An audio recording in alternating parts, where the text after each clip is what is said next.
So today on our podcast, something different. In 1967 and 1968, Roy Disney put together a plan to create, and here I'll quote from one of his memos, a book or books about Walt. This was a year or two after Walt's death, and there was a two-step plan. Key artists and individuals such as animators Mark Davis and Ward Kimball would be interviewed in a formal setting, while mid- and lower-level employees would not. Also not interviewed were executives who worked far from Burbank, such as in New York or London. But all Disney employees, especially those not being interviewed, were asked to send in stories about how they remembered Walt. Roy's specific directions were that longtime employees should write down anecdotes, and here again I'm quoting, about Walt that show the various sides of his nature and character. These may run the gamut from the warm and humorous to the tough and needling. Whatever they may be, we would appreciate your taking the time to think back over the years and recall some of the incidents and stories that stick in your mind as related to Walt. Some key individuals did also send in short memories before being interviewed, such as Disneyland construction manager Joe Fowler and Disney and WED artist John Hench. But most of the key employees did not. To set a good example, Roy offered a couple of stories of his own. Nearly all of this material never showed up in any book on Disney. It's mostly been forgotten. Roy started soliciting this material before Disney even hired a biographer. The first biographer's work was ultimately rejected by the Walt Disney Company and the Walt Disney family. It was kind of strangely a topical biography in which each chapter focused on a different area of Walt's personality or interests. Likewise, the effort by a second biographer was not published either, in part, and I'm guessing here, because the manuscript that remains also includes a number of anecdotes about the author's experience with Walt. It wasn't until 1976, 8 years after Walt's death, and about 6 or 7 years after the company started to explore an official biography, that the Disney Company and the Disney family finally published an official biography, which was called Walt Disney, an American Original by Bob Thomas.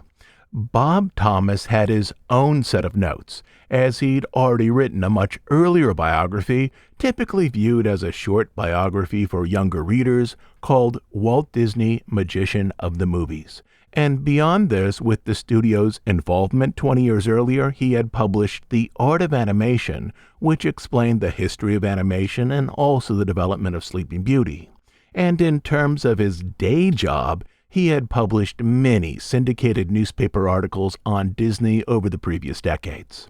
My guess by this time, and long after the passing of Roy, most of these memories that had been written down by individuals in the 1960s had simply been forgotten and weren't needed now, as Thomas, a veteran Hollywood journalist with a previous short biography on Walt and a book on animation, had a long list of his own sources.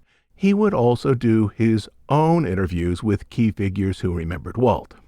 So today we have a collection of lost memories, written down a year or two after Walt passed. I'm pretty sure that most of our listeners have never heard any of these stories, and so we're really going into some interesting new territory here. But before I jump in, I want to thank another group of Bandcamp subscribers. These episodes here take many hours each week to put together. They often require on-site research and a long list of resources to create. And our Bandcamp subscribers are the people who make all of this possible.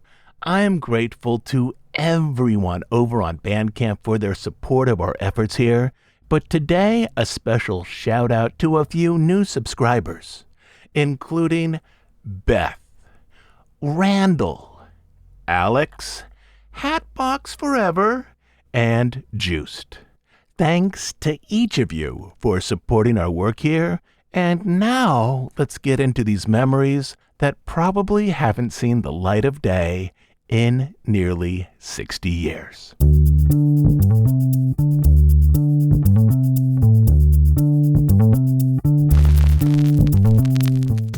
Let's start out with a light topic, memories of Walt's mustache. First up is George Sherman. George went to college with Roy E. Disney, that's Roy O. Disney's son, where both he and the young Roy took creative writing classes together. Once college was over, Roy told George that if he ever needed a job to seek him out at the studio, which he eventually did. George quickly rose to oversee foreign publicity.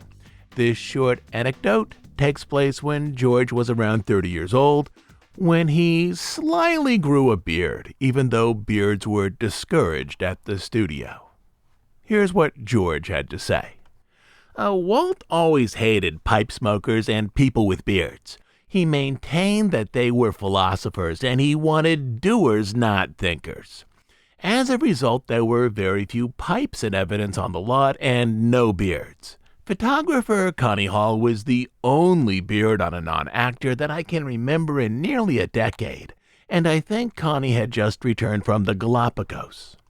During a long summer vacation, I decided to grow a beard. In my opinion, it improved my face. I didn't wear it to rebel, either as a Castroite or a hippie. I got so I was avoiding Walt, using pathways I knew he seldom frequented, and going off the lot for lunch instead of using the choral room. One day I was told to squire around a Chinese writer who wanted to see Walt. At last a confrontation was necessary. I debated all weekend whether I should shave off the beard. I decided not to. I walked into Walt's office with my visitor from Hong Kong, and Walt stared at me. He rubbed his hand around his chin. What's that? Oh, it's a beard. Yes, I know. Why are you wearing it? Do you want a stock answer or an honest answer? We always like to refer to you as Honest George. Well, this beard is patterned after that worn by Horst Mossler, our German magazine editor. He grew it so he would look older. I did the same. Walt brightened. Oh, that's why I grew my mustache. And nothing was ever said again about my beard.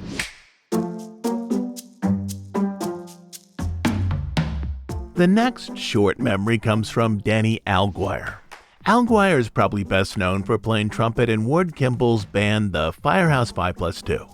But like a lot of musicians in Firehouse 5, he eventually found a job at Disney.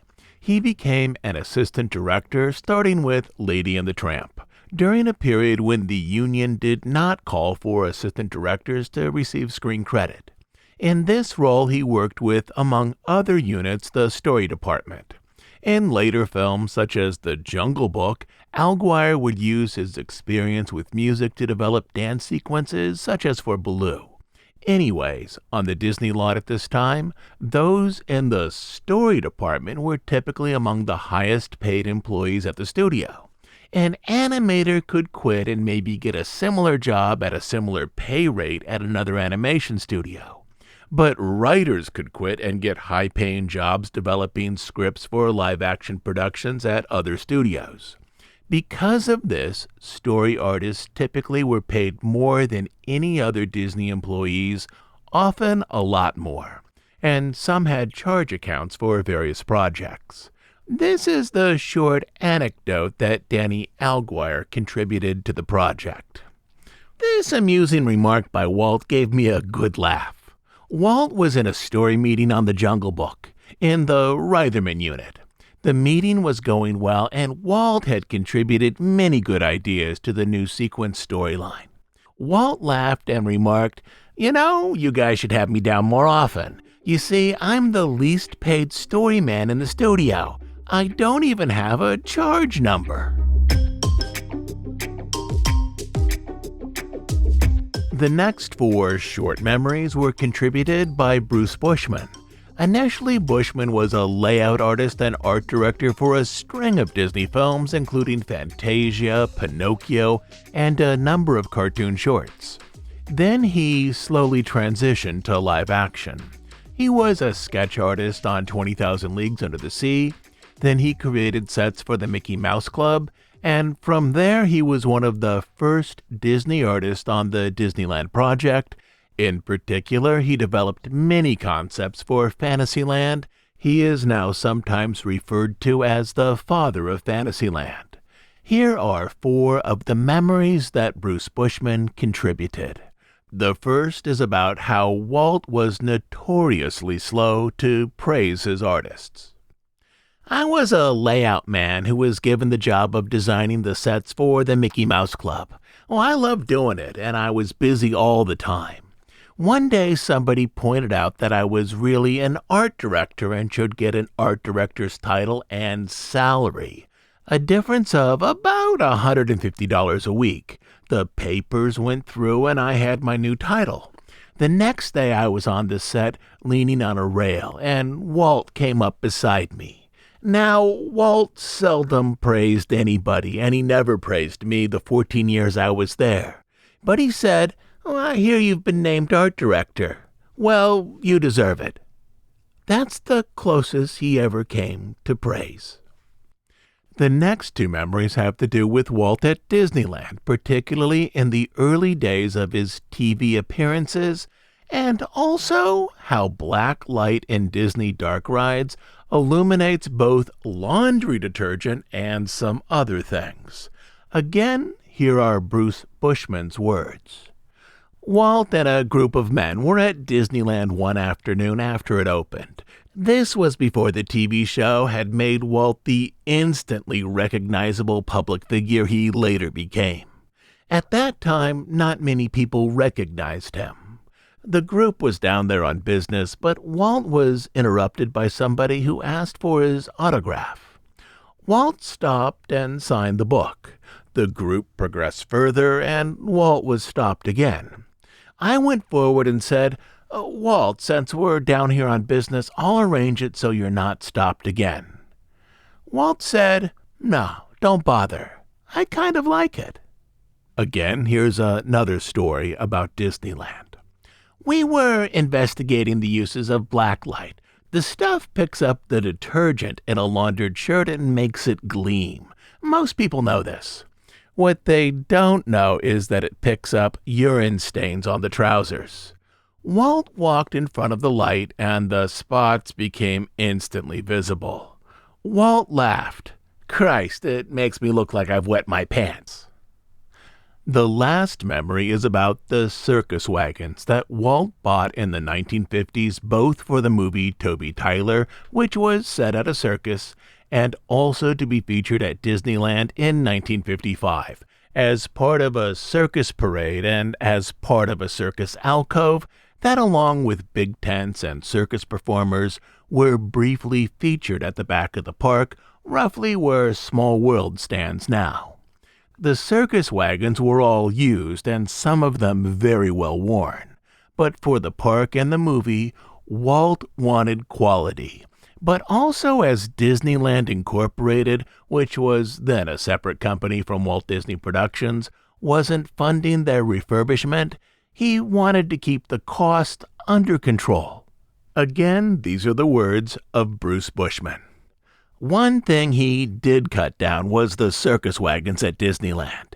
He instructed one of his assistants to rehabilitate them. I don't want them looking like they do now. I want them to be brand new. The assistant took Disney at his words. He ordered everything sandblasted to get it down to the original wood. If the wood was worn or pitted, it was replaced, and he used up virtually every piece of oak in Southern California and wood carvers for 300 miles working on renovations. Sometimes they rebuilt the whole wagon from the framework. The trouble was that some of the wagons cost more than Cadillacs and were running as much as $8,000 each. When Walt found out, he stopped all work on them. But he never bawled out the men. He was so taken with the beauty of the reconstruction.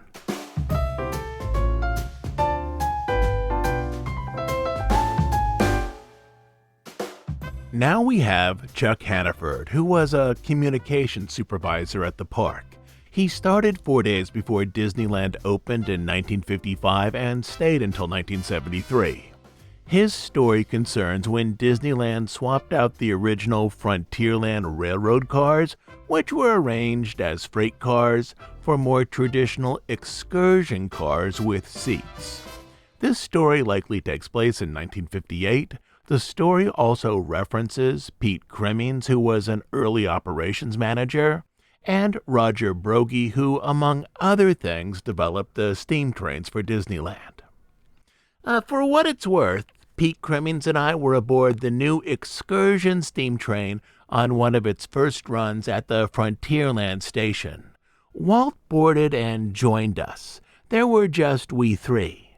Walt inquired as to what we thought about the new vehicle, as to looks, capacity, and so on. Pete mentioned that he thought another car would be most useful. Get a hold of Roger Brogy, says Walt, and have him build it. Just like that. As the train pulled out of Frontierland and as we passed the points of interest, Walt started to comment on ideas he had for the future. Each was tremendous. Like a kid in church, while shaking my head in wonderment at the magnitude of the ideas, I got the giggles. By the time we reached the Grand Canyon diorama, Walt mentioned that he was trying to decide if the diorama was too short or if the train was too fast, and was thinking of adding another 300 or 400 feet.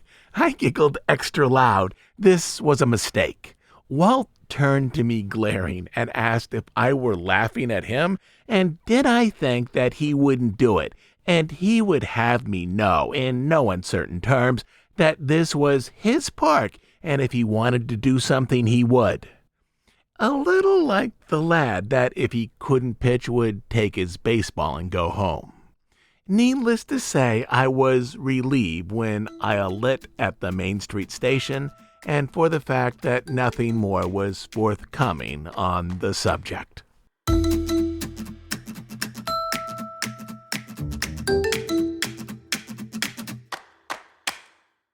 Next up is Marty Sklar.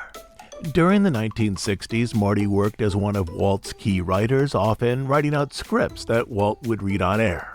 More recently, Marty had been shifted over to WED, where in the years ahead he would quickly rise up through the ranks. He also worked with Roy to collect up these memories, and he turned in a number of memories himself.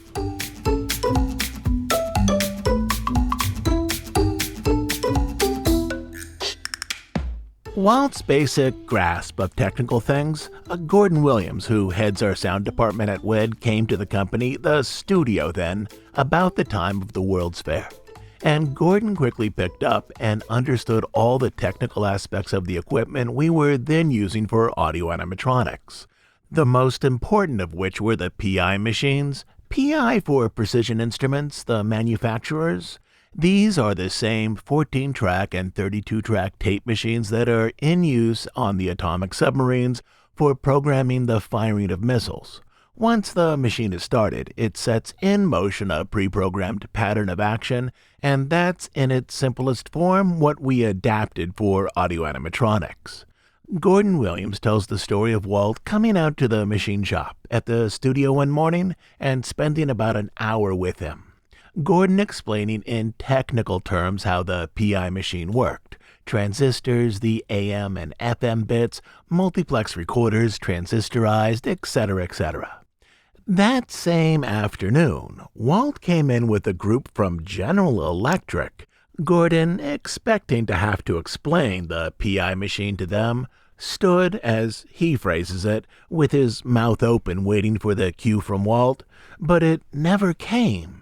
Instead, in about 10 minutes' time, Walt explained the workings of the whole thing to the GE people using, as Gordon says, all the right terms in all the right ways and all the right places. In fact, he had simplified the 1-hour dissertation down to about 10 minutes. As Gordon said, he wishes he had recorded it so he could save some time in future explanations of the machine's workings.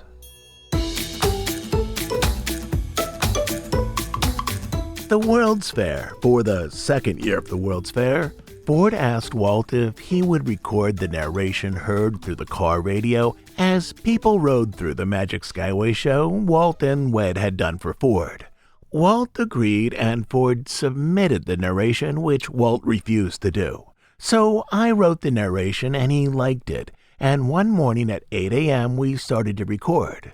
With his cough and all, it was usually sometime in the a.m. before Walt's voice was warmed up, shall we say. And so naturally there was a shit every few sentences as he blew the lines. Finally, he really got going and was sailing through when all of a sudden, right in the middle of a sentence about dinosaurs or cavemen or something, he just stopped and said, Marty, you're gonna cut out all this shit before you send this back to Ford, aren't you?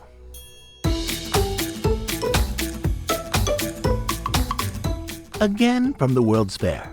In all of our presentations to major industry, it's a major production to get the large renderings to New York or wherever, and ultimately from the hotel to the company's offices. In the case of GE, its offices on Lexington Avenue were just around the corner from the Waldorf and Sheraton East, and Joe Fowler and Don Tatum ended up with the task of lugging the heavy renderings, one at each end.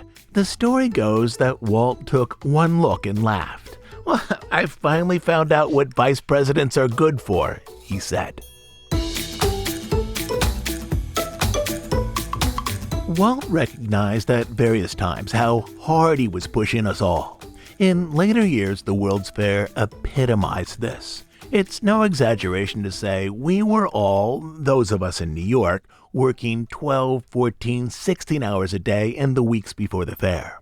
One day, about 2 weeks before the fair opened, Don Edgren, an engineer, Claude Coates, an art director, Yale Gracie, a special effects and lighting expert, and I were taking Walt back to his hotel after sessions at Ford and GE. And Walt suddenly asked how our wives were getting along in New York, what with us working all these hours. Well, there was a complete silence in the car. Claude had been in New York for about 6 or 8 weeks, Yale about the same, Don hadn't seen his family in 3 or 4 months, and I hadn't been home in about 4 weeks. Well, Walt picked it up right away. No one had anything to say. All he said was something like, "Oh." And the next thing anyone knew, all of our wives were getting phone calls on the coast. "How soon can you leave for New York?" And he brought about 10 of the wives back, the company picking up the commercial airplane tab. For others who had returned to the coast before the fair opened for other assignments like me, or whose wives couldn't get away right then because of kids, etc., there was suddenly a whole tour arrangement, the company plane flying husbands and wives from Wed, the studio, and Disneyland on a weekly back-and-forth run to the fair all summer, with the company picking up hotel tabs and paying per diem food expenses. I'll have to get the figures, but I would guess there were 200 to 300 people involved when it was all over.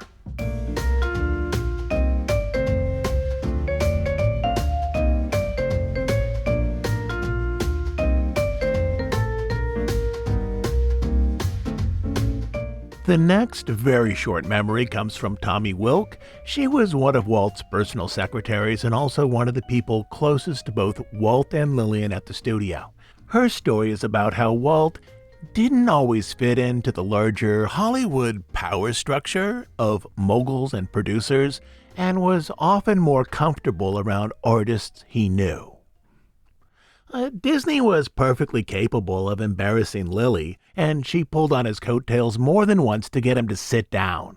In 1961, he gave a party at the Golden Oak Ranch near Newhall, and it started out as a small affair to celebrate the completion of one film and the start of the next. But it grew into a big deal with portable toilets, a ball game, swimming meets in the pool and the pond, and a huge barbecue to top it off.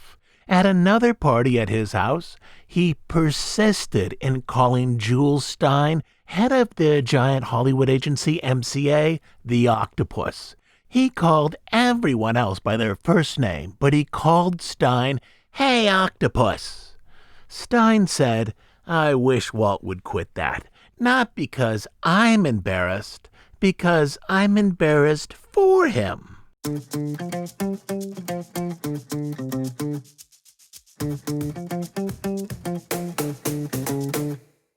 The final offering today is from Arthur Allegan, Disney's head of publicity in London.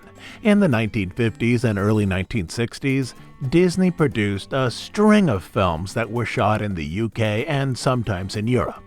It was Arthur's job to oversee Walt's visits and also promote those projects.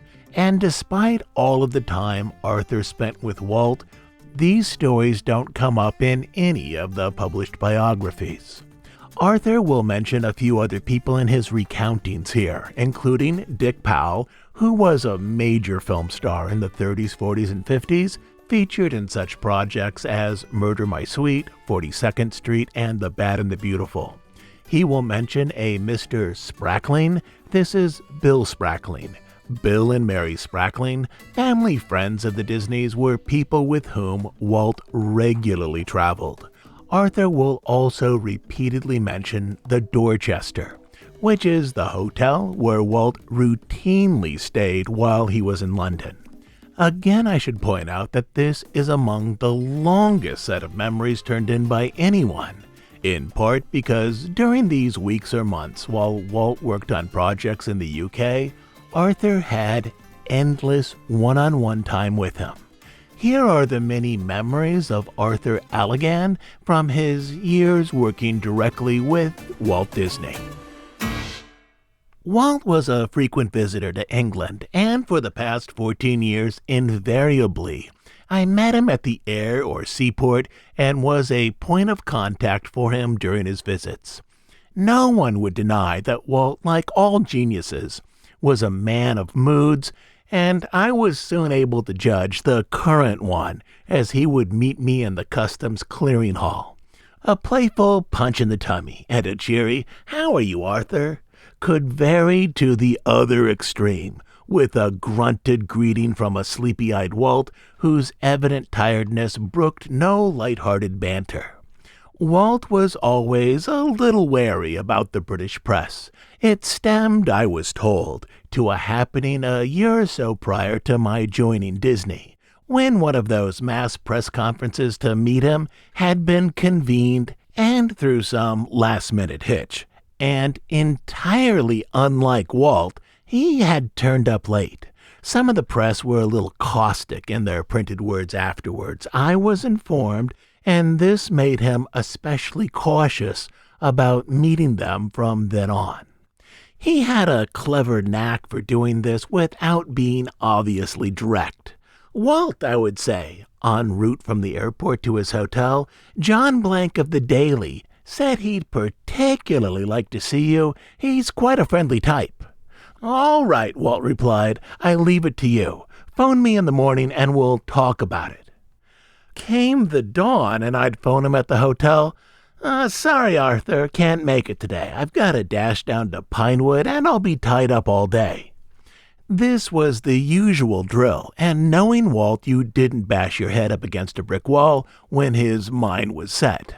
For those who did break through the interview barrier, he was most forthcoming and courteous, the more so if he warmed to their personality and decided they weren't just the smart-aleck types looking for offbeat headlines.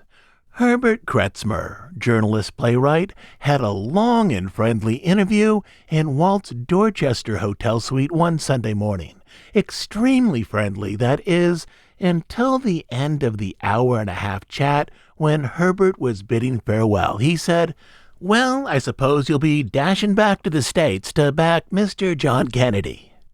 Walt heated up and, after a few sallies, left Kurtzmer in no doubt that he was traveling on the Nixon line. Walt was quite pleased with Kurtzmer's subsequent full-page profile in the Sunday Dispatch, a thoughtful, down-to-earth appraisal of the maestro. "Did you know that there's a Disney Street in London?"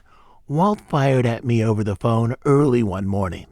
Boasting a fairly good knowledge of London's thoroughfares, he had stumped me with this one, and I had to plead ignorance. "Well, there is," he said, My driver told me, get a photographer and we'll go down there. I'll meet you there in a half hour. I was more than off balance.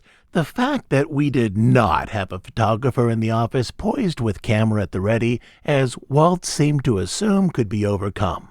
A quick call to a friendly agency remedied this, but the street directory of London in the office listed no Disney Street. Clutching at straws, I went into the street and hailed a taxicab. London cab drivers are notoriously and rightly famous for their streets knowledge. "Chum," I said, "I don't want to hire you, but I'll give you a drink. Tell me where Disney Street is, please." "Never heard of it," was his dampening reply, "but I'll look in my street manual for you." Ultimately, he found it, a small back alley in the East End of London. When Walt and Lillian drove up in their gleaming Rolls-Royce, it was a problem to find a manure-free space to park. Disney Street consisted mainly of old warehouses used for lorry unloading, some of which were horse-driven. Always the trooper, Walt posed for pictures beneath the street sign bearing the famous moniker, and then quickly departed for less smelly regions. "Do you know, there are a lot of people making a lot of quick bucks with these kitchen sink sex and violence films?" Walt said.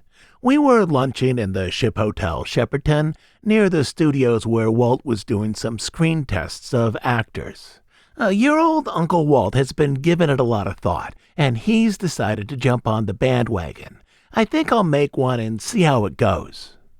I was looking out the window, marveling at the gay boats bobbing up and down on the delightful stretch of the River Thames, when he delivered this bombshell.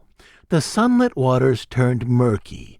I was mute for fully a minute, then a hearty slap on the back and, "Oh, don't worry, Arthur. I'm still going on making popular family entertainment.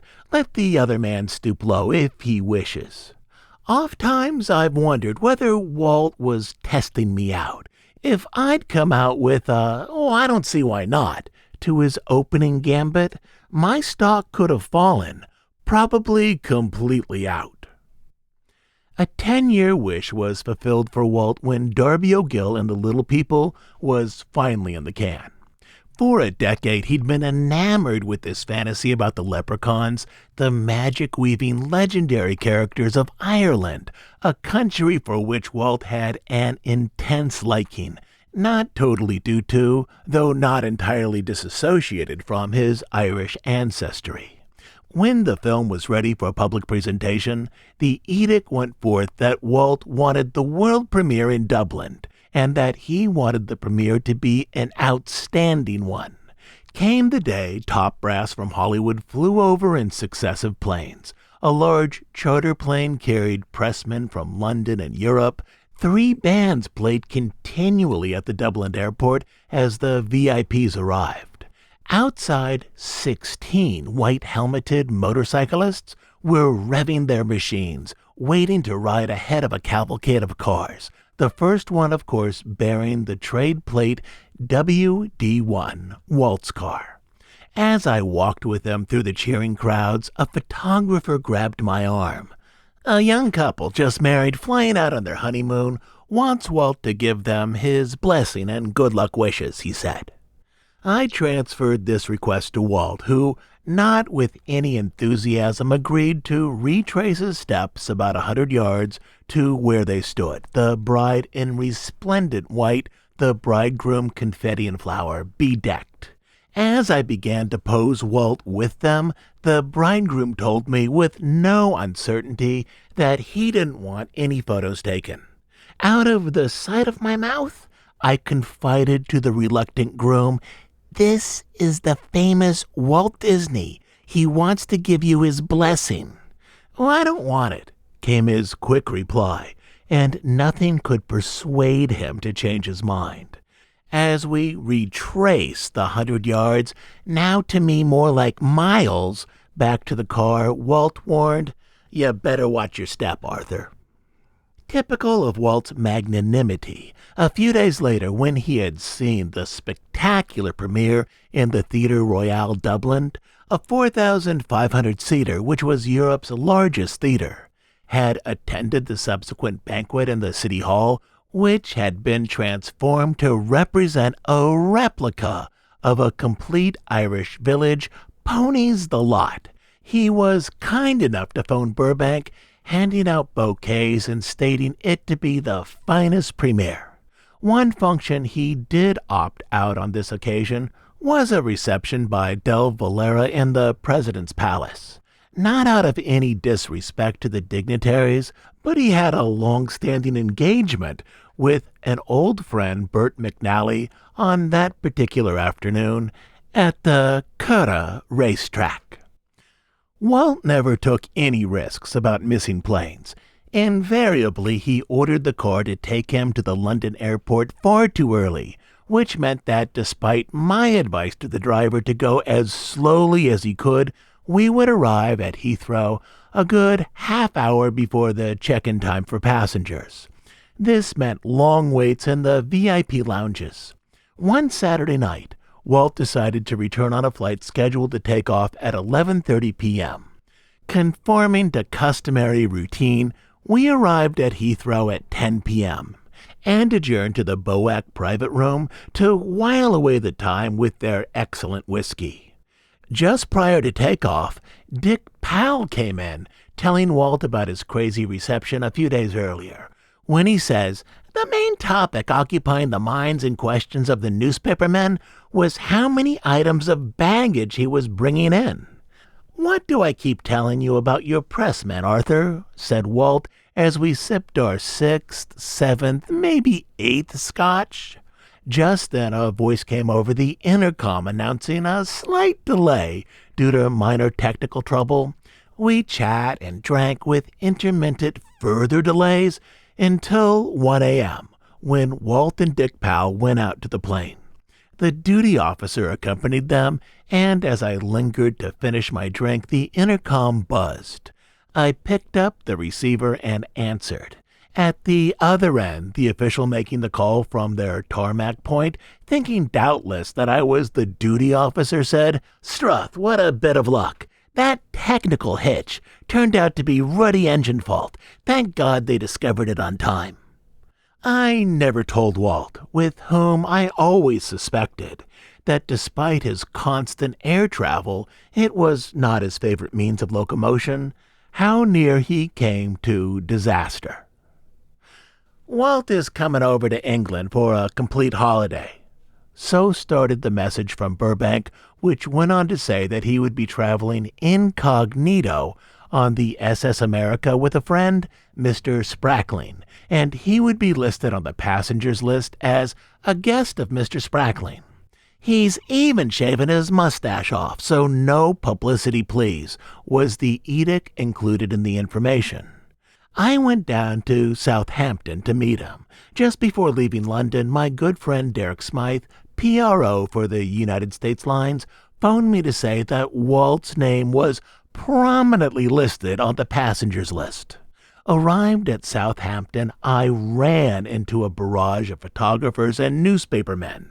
This was a bonanza for them. Walt had been coming by air to London for years, and a landing at Southampton was an event. When I entered Walt's cabin, he was finishing the last motions of packing and in a jubilant mode, which changed rapidly when I said, "They know, Walt. Your name was listed on the passengers list."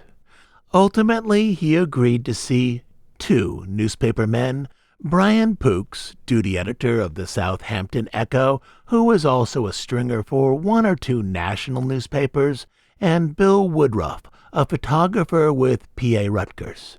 Walt excelled himself with a sudden burst of inventiveness. To Pooks' question, "Why have you come to England?"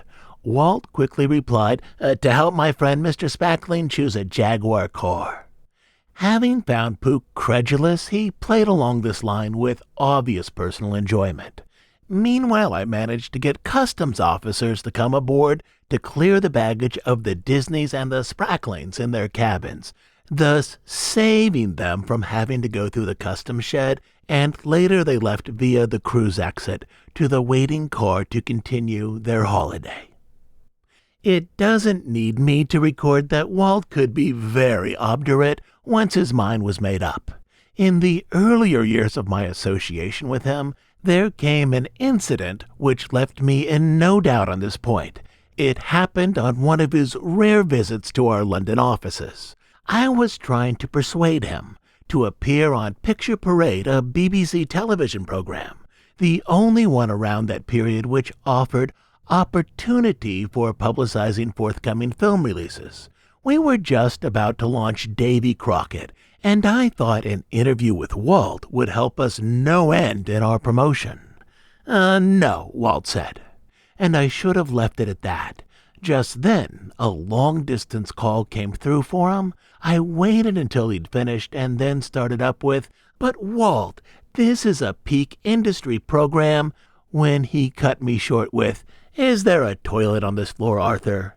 As I showed him Lou words, I said, "All right, Walt, you win." You'll never guess where Walt went last Saturday afternoon, posed Mrs. Disney to me when I popped into the Dorchester one Monday morning. As Walt, non-stop worker that he was, generally read scripts, screened films to adjudge potential of actors he was considering casting in future pictures, or had discussions about them with production executives, my choice for conjecture was pretty limited, so that I was thrown completely off balance when she followed with, "He went to watch the bowls." In a small suburban town, Malden, they were holding an open-air bowls tournament for the county. Walt saw a small announcement about it and decided to have a restful afternoon in the sun, and mixed with the small crowd who had gathered around the rinks to have what he told me afterwards was a thoroughly enjoyable afternoon. With money, Walt always gave me the impression of being extremely careful, not mean, just careful. And reading of the early struggles of Walt and Brother Roy to get established, this shrewd husbandry in respect of finance today is readily understandable. On leaving any country he visited, he would hand back the balance of any local money advanced, counting it out in detail, right down to the last penny, cent, or peseta. He was leaving the Dorchester Hotel one morning with 4 other executives from Burbank en route via Heathrow to Vienna. Walt was by far the slimmest. The other quartet were what is politely termed amply girthed. A large and smaller car had been laid out for their transport, and that of the luggage for the 5. When Walt saw the additional small car, he blew his top. "Why this expense? We don't need an extra car," said he. So the 5 of them wedged in tightly, but there was no room for all the baggage. "Get a taxi to take it," Walt said. Although mathematics is not my strongest point, I couldn't figure out where the economy came in when I reckoned the cost of getting the small car to the hotel plus the taxi cab fare, but it would have taken a braver man than me to have argued that one out with Walt that morning. Conversely, a similar incident occurred 2 or 3 years later, with exactly the opposite reaction. When I got to the Connaught Hotel one Saturday morning, I noticed an extra small car had been ordered for the Disneys, who had been in Europe for a fairly long time and had a lot of baggage. Not solely due to the previous incident, but to be perfectly frank, because there was a special football match I didn't want to miss. If I went to London Airport, I wouldn't make it. I dismissed the other car. Walt's driver packed all the luggage into the large car in every conceivable place, leaving just bare room for Walt and Miss Disney. "Well, aren't you coming?" Walt shot at me when he came down from his suite. No room, Walt." "Well, you should have ordered another car," he said, a little stiffly. You could rarely win with Walt. If Walt showed extra care in pence saving and was no lavish patron of the waving palms at hotels, he was the reverse when it came to employees. We were making a picture in Vienna on which he had engaged a competent woman publicist for a one-picture deal. Returning from the location toward the end of the picture, Walt said to me, "This dark-haired girl on publicity tells me she is finishing with the company when we wrap up in Vienna. You'll look after her financially, won't you? See she gets redundancy money." As he shot off quickly on some other subject, I didn't get the opportunity to explain that she was on a normal one-film deal. We had no other production scheduled in Europe at the time, but I was impressed with his concern about the welfare of even a temporary worker on a Disney picture. Another aspect of his bigness and human stature occurred on one of his last visits to London. On our way to Heathrow Airport, Mrs. Disney was telling him about a piece of antique furniture she had bought. Walt was in a rather crusty mood. He had been having a pain in his back and was decidedly off color. "I've asked the shop to ship it to me," Lillian was telling a not-too-happy Walt. "Will there be any complications at customs in Los Angeles?" she asked him. Walt was showing little enthusiasm about the whole project, so I volunteered that perhaps I could be of help.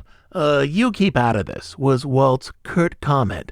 So not only did I keep out of that discussion, but remained practically silent during the subsequent wait in the Clipper Lounge, waiting for their Pan Am flight to take off. When they eventually left and had gone halfway through customs, Walt came back, put out his hand and said, "Sorry, I was a bit testy." A magnanimous gesture from a great gentleman. If you like today's episode, we can certainly put another one like this together in a month or so. But next week, the plan, at least right now, is to jump back down into our story of Disney legend Mary Blair. When Mary and Lee moved to New York, and while living far from the studio, Mary begins to brush out concepts for how Walt might bring Cinderella to the big screen as his triumphant return to traditional animated features after the war. Lastly, as you know, we're an ad-free, listener-supported podcast. We do just two things: deep dives on stories related to the history of the Disney studio and the parks, and news and analysis of current events as they relate to the Disney company. We are funded entirely by listener contributions, specifically by listeners who join us over on Bandcamp as monthly subscribers. On Bandcamp, you will find over 300 episodes not available on iTunes or anywhere else. But the best reason to join us there is to support the work we do here and to make sure that this podcast continues to exist. You can support us by becoming a monthly subscriber at dhipodcast.bandcamp.com. I'll also leave a link down in our show notes. So, until next Sunday, this is Todd James Pierce.